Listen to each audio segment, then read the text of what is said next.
Bem-vindos e bem-vindas a mais uma aula, mais um módulo maravilhoso que nós estamos iniciando aqui junto ao Instituto. Nós vamos estar aprendendo aqui florais de Bach. Isso mesmo, é uma terapia que junta conhecimentos da aromaterapia, da fitoterapia e que nos traz revelações acerca das flores. Isso mesmo, as flores e não apenas o seu poder aromático, mas o seu poder molecular, o seu poder que está impregnado em suas flores e também impregnado em toda a sua essência e que nós podemos fazer um bom uso através dos florais de Bach. Então, nós não podemos começar de outra forma essa formação a não ser conhecer quem foi Edward Bach.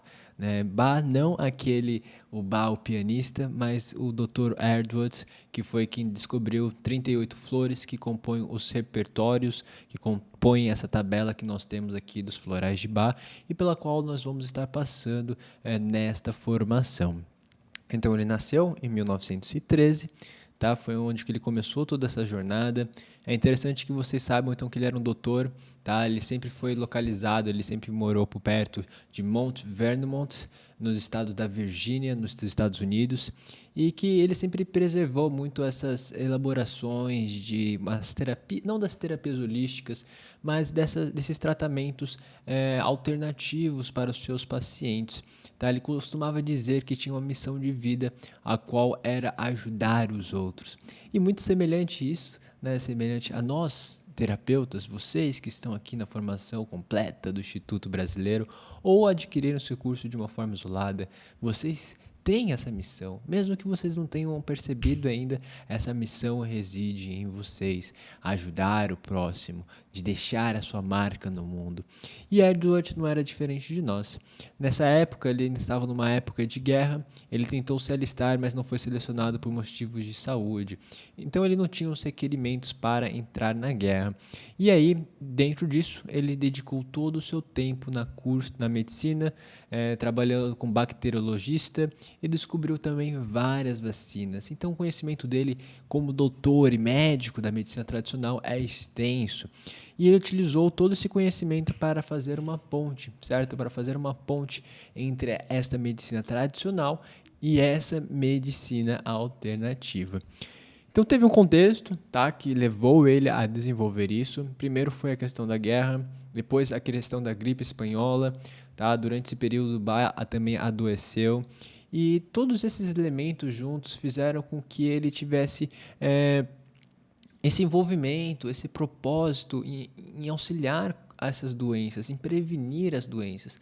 Tanto que muitos dos estudos dele trabalham em relação à questão das vacinas, né? Então ele desenvolveu muitas vacinas, ele sempre trabalhava nessa questão da prevenção e ele tinha muitos conhecimentos acerca de que a psique humana, ou seja, a nossa mente, afetava sim diretamente o nosso físico, o nosso bem-estar e até mesmo os nossos estados de saúde.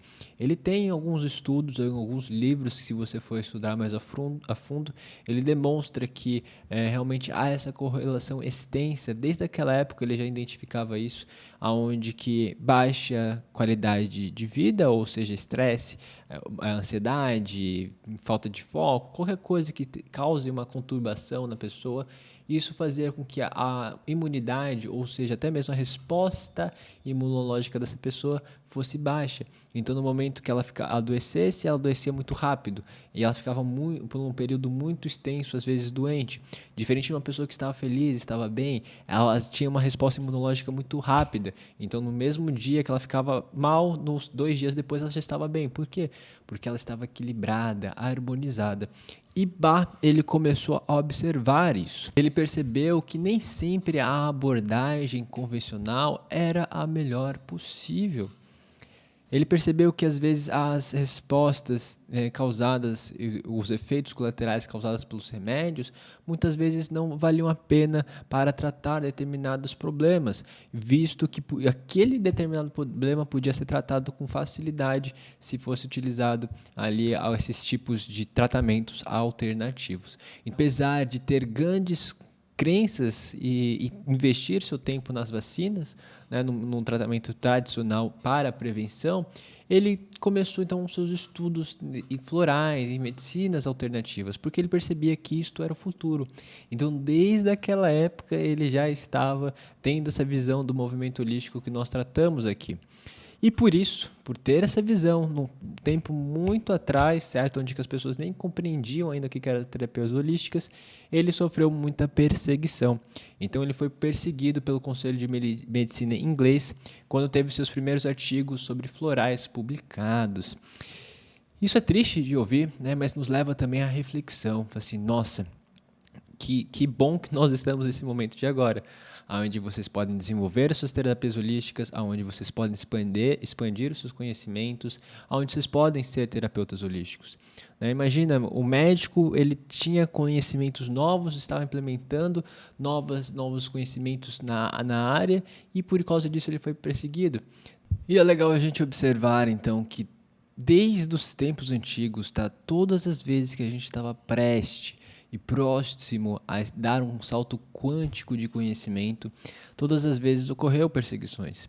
Então as pessoas não querem a mudança, não querem chegar ao futuro muitas vezes. E eu vou dar o exemplo do Bruno Galileu da Terra, né? Antes a gente tinha um conhecimento que a Terra era plana e isso foi pregado por diversos cientistas por muito tempo. E aqueles que se ousavam a discutir, a questionar isso, eles eram realmente banidos daquela questão da ciência, não eram escutados, eram dados como loucos, né? E isso acontece até hoje. Tá? Mesmo que a gente está vivendo outros tempos, eu quero que vocês observem que muitas vezes quando você tem algum sonho, alguma coisa disruptiva que está acontecendo em sua vida, vocês são questionados, as pessoas vão te dar de louco, vocês vão ser perseguidos. Tá? Por menor que seja isso hoje, isso acaba acontecendo e é por isso que vocês têm que ter força, não podem desistir dos seus sonhos. Tá? Principalmente quando se está tratando de terapias holísticas, porque é este o caminho. As terapias holísticas são o futuro.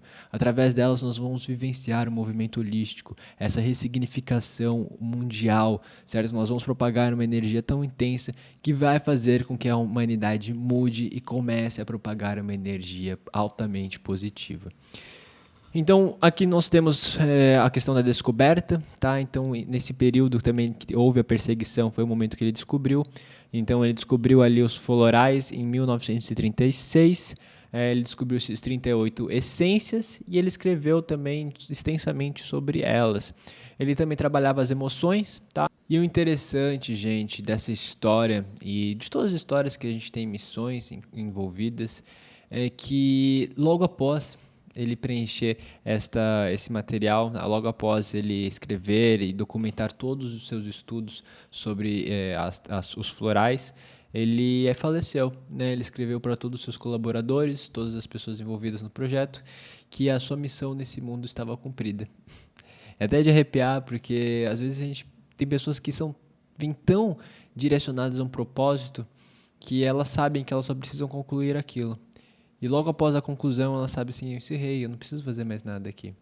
E foi assim como Mikao Usui, assim como Edward Bach, né? Então ele faleceu logo após, ele faleceu em 1936, depois de deixar toda essa documentação extensa, né, falando da importância das emoções em relação à medicina, né, que as doenças eram sim causadas, boa parte delas são causadas por distúrbios mentais e emocionais. Então até mesmo o câncer, tá, ele pode ser gerado e ativado através de estados negativos mentais e emocionais, então frequências que se propagam.